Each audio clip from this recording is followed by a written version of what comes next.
I think we'll get going. Good morning, everyone. Good morning from London, and very good afternoon to the people who've joined us from further away to the east.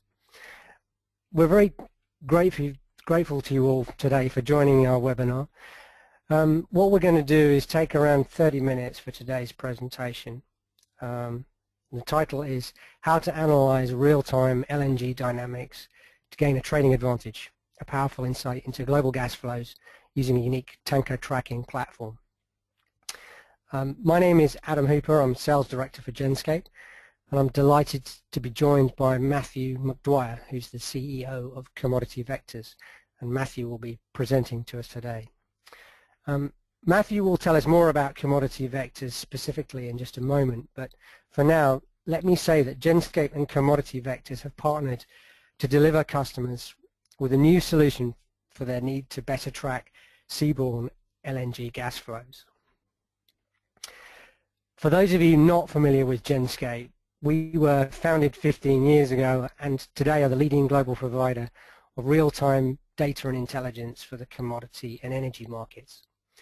Genscape has thousands of monitors strategically deployed worldwide, and we're unique in being able to connect, collect and report proprietary market fundamental data in real or near real time. The Commodity Vector service that we'll be speaking about today builds on our own Genscape Vessel Tracker AIS data.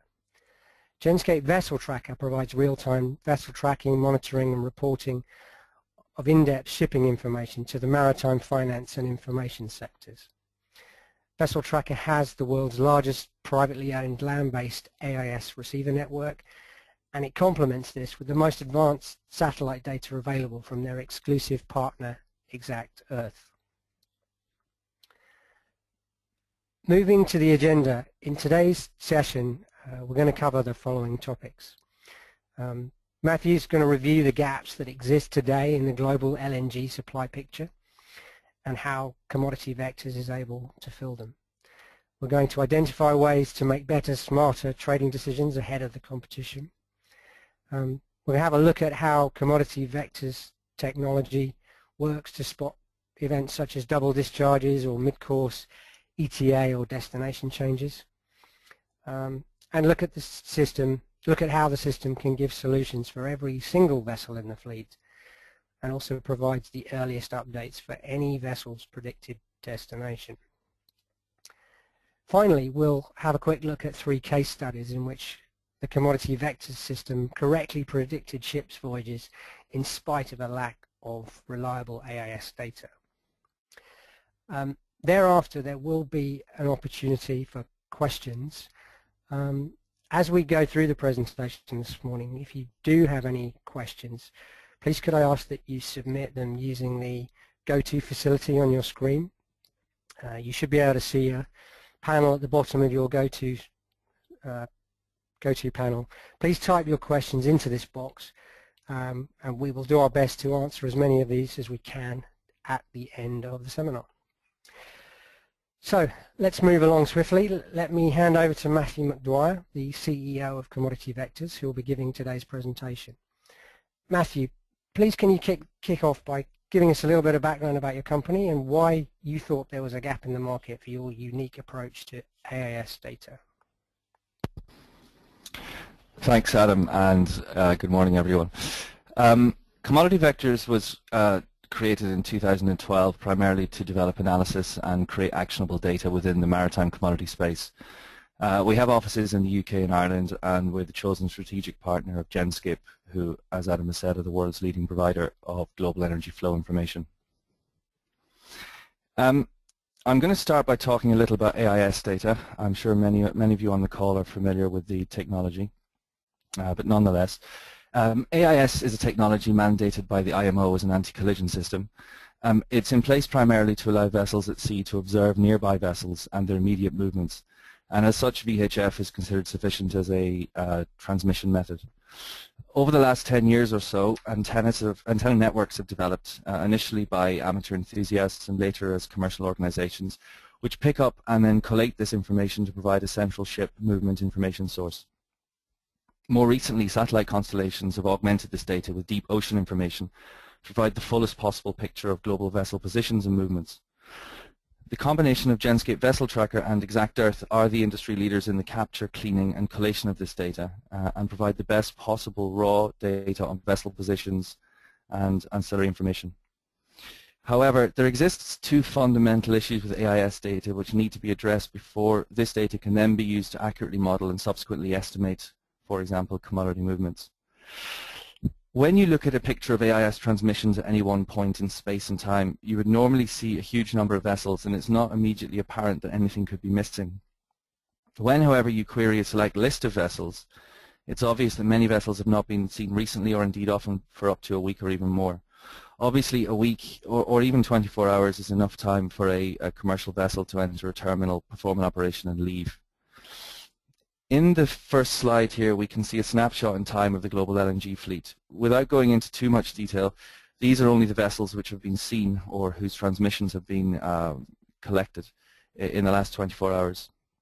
We can see that 30% of the fleet has not been seen from between 1 day and 1 week. Again, I'll stress at this point that this is through no fault of the combined collection systems of, in this case, Genscape Vessel Tracker and Exact Earth, but is rather a fundamental failing of the technology chosen for AIS. By virtue of the fact they use VHF, the signal range is very short. It can easily be either not detected or mistransmitted due to even atmospheric conditions or even situations like heavy rain or increased traffic in the region. There's also anecdotal evidence to support that the turning off of the AIS transponders by some members of the fleet from time to time. The upshot of this is that any system which uses this data directly to report ships in certain positions at sea or in land facilities, and therefore to draw conclusions from it about estimated cargo movements, will always be subject to some unknown amount of variance. The second issue with AIS is that when you receive a signal, while in the most part you can trust the position, speed, course, as well as normally the IDs as reasonably accurate, the information pertaining to cargo and the intention of the vessel, which would be the draft, destination and ETA, are by no means consistently accurate. Masters may update this information as they wish or not, and in the most part we receive information which is either inaccurate, stale, or in some cases deliberately misleading. If we look at the table below, we can we can see a snapshot at a particular point in time showing the commodity vector solution for each vessel alongside their latest AIS destination and AIS ETA transmission. You can see that in no cases are specific ports mentioned as the final destination. Some vessels transmitting the general regions they're heading to, such as China. In the case of a vessel we believe is outbound to Rudong. And in other cases waypoints such as Red Sea for a vessel we believe is outbound to Milford Haven in the UK. At the point of transmission, all the drafts for these vessels were 12, which is the max draft for a vessel of this size, and therefore no information about the cargo being carried by the displacement of the vessel could be reasonably calculated. Therefore, this is another example of where any system using this information to provide market intelligence is also going to be subject to a sort of a second level of unknown variance. Incidentally, on this table, you can also see the time gap between the snapshot time, which is 25th of June at 13:44, and the last vessel transmission being received, and it's varying between a few hours and a few days, again highlighting the previous basic issue with AIS.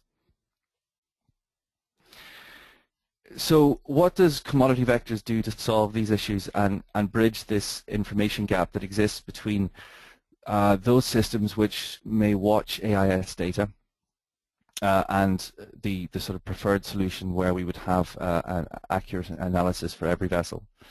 Firstly, while AIS data is the fundamental input into our systems, we do not rely on a certain signal being received in a certain position to create an assumption, or that the boat is pointed in a certain direction at the time of analysis, or that the master has entered some readable or credible destination or draft in his transmission. We holistically analyze all signals from the vessel over its entire history, whether they've wherever they might have been transmitted, so to keep a live, most probable operational history and likely future action for the vessel.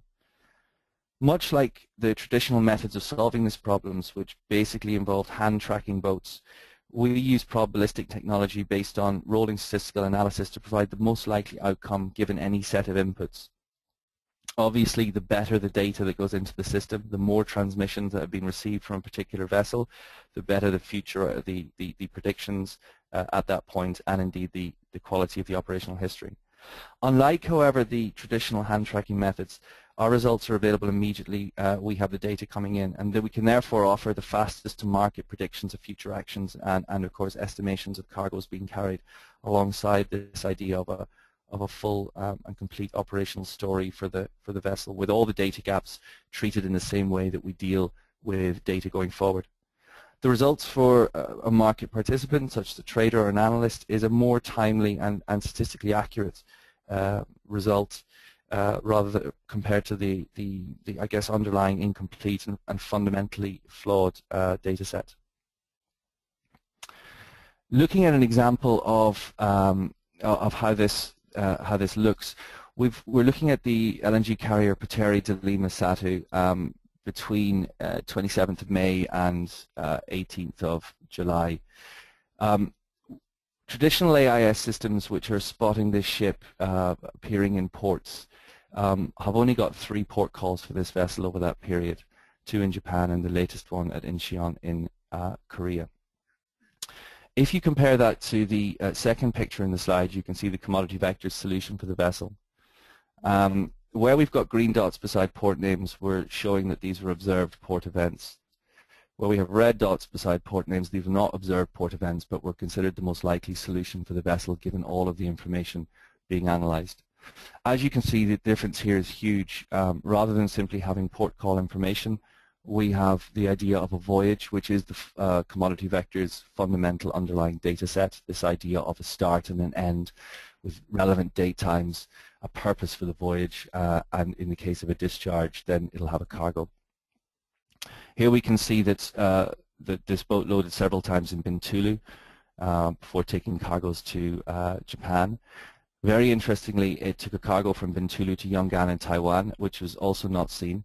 Yongan is normally well covered by AIS, and finished its most recent voyage at the time of creating this screenshot in Incheon. Without commodity vectors, and our analysis, is very, very difficult to properly derive any information from this vessel's port calls. The CV analysis improves the information that's available by essentially filling in the gaps, using all the data that's available, and providing the ancillary information such as cargoes, etc., needed to produce some real analysis. And that's moving on to the sort of this idea of a live solution for each vessel. That is probably the key difference between ourselves and other systems that may exist in the market, or indeed more traditional hand tracking systems.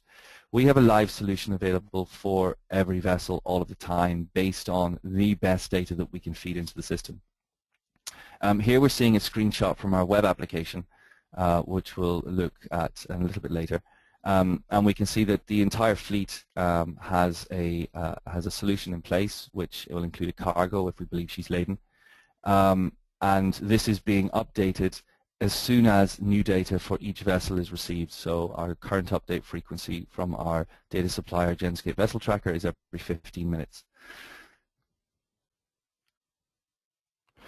The web application also allows you to query directly any point that we have ever received from a particular vessel to understand why we have said ultimately what we've said. So in this case, just following through the screenshots available, and I hope this is clear to you all, we first have a full operational history for the vessel, going back to the first 2012. We then can query any one of the individual voyages, which we can obviously print on a map, but then any point along the course, we can query that point and find out what the predictions were at that point, what we felt the vessel was doing at that point, what cargo we believe she was carrying, etc., etc. Obviously, one of the big advantages to having this idea of a live solution for every vessel is that you can create live aggregates of those solutions. Again, looking at a web application, we can very easily aggregate this data at port, at country or region level, allowing you to get the most up-to-date analysis of cargoes that have arrived within a certain region, for example, or port, those vessels that we believe to be inbound, etc. Finally, and with increasing importance, our data is now downloadable via into CSV format or into Excel format. More and more of our customers are interested in data in this format. It obviously allows you to take our most up-to-date analysis and put it into the tool of your choice, be it Excel, MATLAB, or R, whatever, and mix it in with your own proprietary data or other external information. So we're going to look at a couple of examples of how the system updates itself as further information comes in. Here we're looking at the LNG carrier British Emerald, who took a cargo out of Sagunto in Spain and travelled south to Rio. Initially, as the vessel was inbound to Rio, the engine or the system is predicting that she's going to travel there and discharge her full cargo. Once she leaves Rio, the system attempts to find the next solution for her, the next stage of her life, as it were. And initially, it thinks at the point of exit, it's going to go to Point Fortin and load a cargo at Atlantic LNG. But very shortly after, as the vessel moves away from the best course of going towards Point Fortin, it updates to going to discharge again at Bahia Blanca. This has the effect of changing the immediate history for the vessel and saying that the vessel did not, in fact, discharge its full cargo at Rio, but instead partially discharged and is going to do the second part of the discharge at Bahia.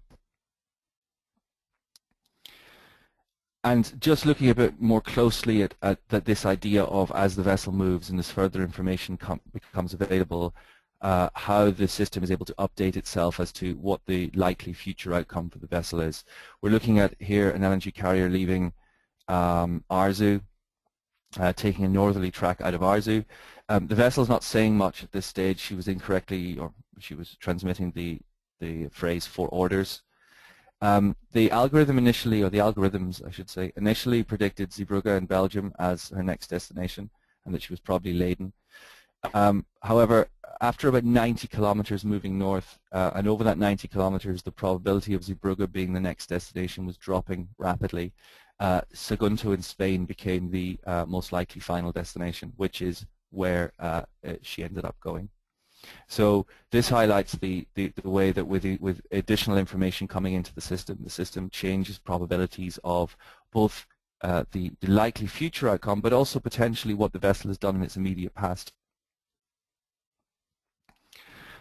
We have a few case studies where we're going to look at how the engine has provided value historically. The first example is the QMAX carrier Mosa out of Ras Lafan, obviously, going to Milford Haven in the UK. She departs the berth at Ras. You should all be able to see the little data table, but she departs the berth at Ras 13th November 2013 and initially transmits as her AIS destination Gulf of Oman until she starts passing the Suez Canal, where she flips to a transmission where GB, which obviously stands for the UK, and MLF, standing for Milford Haven, could be detected. That's 8.5 days after she departed the berth. The Commodity Vector's algorithms correctly predicted this boat would be going to Milford Haven from the point of exit at the port of Ras Lafan. Obviously, this gives a huge time advantage to anyone looking to try to understand where this cargo may be going, or looking to assign this cargo to the potential future supply for a particular market. In this case, it's 8.5 days before any reasonable system could have read from the transmission that she's going to the UK. And that's about 12 days ahead of the information being posted on the Milford Haven website, which is normally about 7 days in advance. The advantages should be fairly obvious. The effect of inbound marine supply on the UK gas market affects supply and demand balance, and therefore potential future prices. Again, looking at another very similar example, this time heading east, we have the LNG carrier Malaha Qatar. She transmits security on board all the way from Qatar all the way through the Malacca Straits. She then goes missing in the South China Sea, which is relatively normal, and it's not until she's picked up by a terrestrial antenna off Yongan that we see that her transmission is Yongan.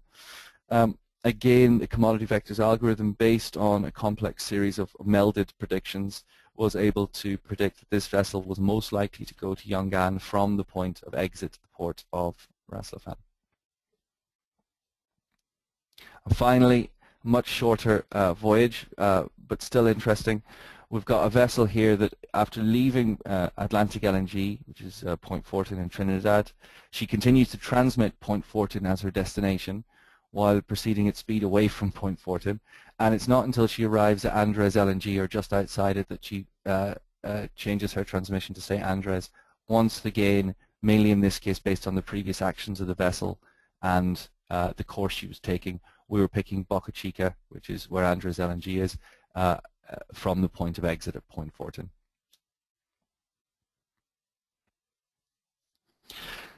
So, in summary, what we're doing, or what we have, is a solution which takes the best AIS data that is available and treats it to produce the best possible predictions for the future for a particular vessel, or all vessels, but also uses the same methodology to treat the quite frequent information gaps that occur in all vessels' histories. The data is, first of all, it's live. It's available in real time or very, very near real time. And it's very flexible. You can either use a quite intuitive web application, or you can pull it into your own systems via CSV files, etc. And the advantage is that we're able to assign this idea of a cargo and a destination and historical cargoes across the entire fleet in real time, without whether AIS data exists or not. Thank you very much. I think that's pretty much it for me for now. Thank you for listening. I'll hand back to Adam. Thank you very much, Matt. Very interesting indeed. We have had a few questions, so what we'll do now is, before we wrap up, we'll just work through some of those, and hopefully Matt can hang around and answer them for us. Bear with me while I just go down my list. So the first question, Matt, for you is, how does your system decide where a vessel is going, or what might have happened during dark periods in its past? Thanks, Adam. Well, fundamentally, it decides by choosing what is the most likely course of action. So in order to do that, it has to keep the idea of having many possible courses of action, both going forward but also during missing periods in the past. We then have a series of mathematically derived weightings to decide which is the most likely series of events that happen. But ultimately, each vessel has a description which contains multiple alternative histories and futures, and we choose what we believe to be the most correct based on the statistical analysis. Okay, and next one. Do you have any other commodities covered by the system at the moment? Currently, no. We started in LNG for fairly obvious reasons. It's the smallest self-contained fleet, so when we don't have to think about what type of cargo the vessel's carrying, merely whether it's laden or unladen, and the volume, it obviously reduces the complexity of the probability calculations. Furthermore, the fleet's relatively small. It's sort of something less than 400 live vessels at the moment. And the list of facilities where operations can take place is relatively small, being in the order of up at 140. We're doing some internal case studies at the moment to look at coal, and we would expect to start doing a very, very similar thing in the coal market, hopefully within months. Thank you. Another one here. How do you estimate how much cargo a vessel has on board? Thank you, Adam. There's a number of, again, a number of algorithms that are used to determine that. Mainly it's to do with using the principle of upper limit. We'll always presume the vessel will attempt to load to maximum. Without getting on the boat or getting your hands on the bill of lading, it's always going to be an estimation. We obviously know the upper limit of the vessel, what she can actually load to. We know the amount of time she spends in the loads or discharge ports where we observe her at the berth. We can make a similar computation as to what time she probably arrived and probably departed where it was not observed at the berth. We have an algorithm which understands whether we trust the master or not in each individual boat's case in terms of his draft transmission, where we trust him, or her, I guess. It adds a piece of information where we can potentially calculate the displacement of the vessel and therefore another indication of cargo. We take into account the boil-off along the voyage on different ship types and ultimately come up with what we believe to be the maximum amount of cargo that could be on the vessel. Great, thanks. Obviously, a couple of people really quizzing you here. I had 2 or 3 questions all along the lines of what's your error rate, and are there any ship patterns that potentially trip your system up? Thanks, Adam. Yes, there are ship patterns that trip up the system. This is an ongoing project to obviously reach this idea of 100% correct. It'll probably never get to 100%. It will tend to 100% in my opinion. At the moment, the pattern that's probably causing the most headaches would be the principle of ship-to-ship transfer or lightering at sea, where 2 vessels come alongside and essentially one completes its voyage by discharging to another, which then starts its voyage to take that cargo to a different port. That causes some issues.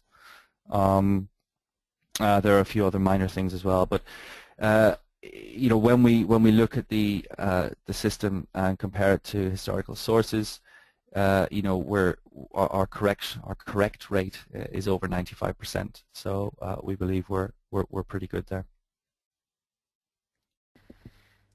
Couple of questions here about some of the functionality. Does the system give a list of possible destinations, or will it only ever produce a single result, either rightly or wrongly? Thank you, Adam. So basically every possible outcome for the vessel is considered.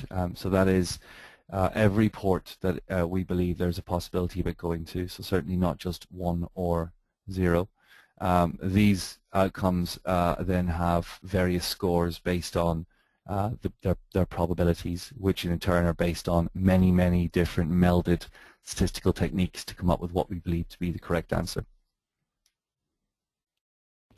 And then follow up to sort of functionality question. Are there any analytics included in the platform? Do you offer any kind of an API solution? Analytics within the platform at the moment are fairly simple level, looking at aggregates, 30-day moving averages, etc. Some distribution information on the vessel's deployment, on each individual vessel's deployment, etc. We don't currently have what some might call an API in terms of like for the Bloomberg API in Excel. We're building one of those at the moment. We do, however, offer the easy download of the data into in CSV format, which normally satisfies most requirements. Okay, I think we're just time for a couple more quick ones. I really only care about Northwest Europe. Can I? Oh, apologies, we're having a fire practice. I only care about Northwest Europe. Can I build up my own portfolio of ships or terminals or routes with your system? At the moment, within the application, no, you would have access to the entire system. But again, within the CSV file, for example, we have clients at the moment who who deal roughly like this. They have I think a four times daily download of our data into their systems, and then they just simply query that themselves for the areas, the vessels, etc. that they want to or they have interest in.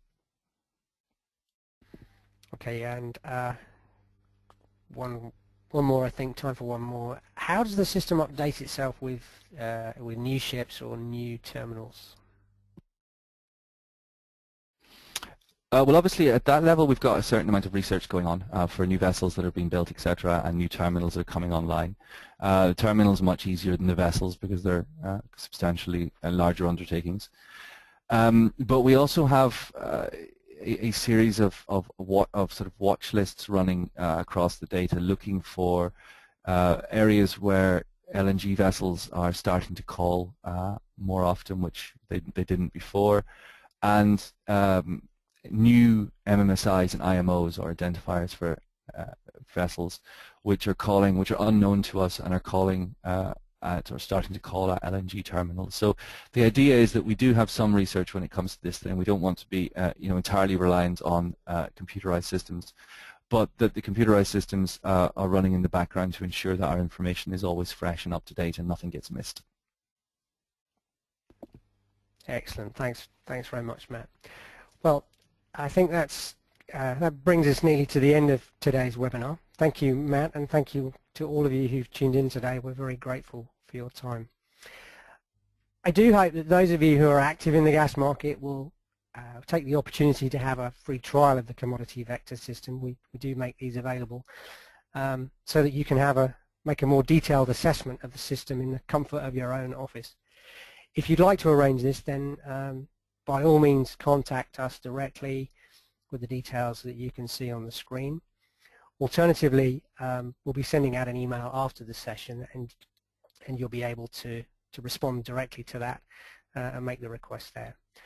But in conclusion, that just leaves me to say thank you very much for your time. Thank you again, Matt, and thank you for listening, and goodbye.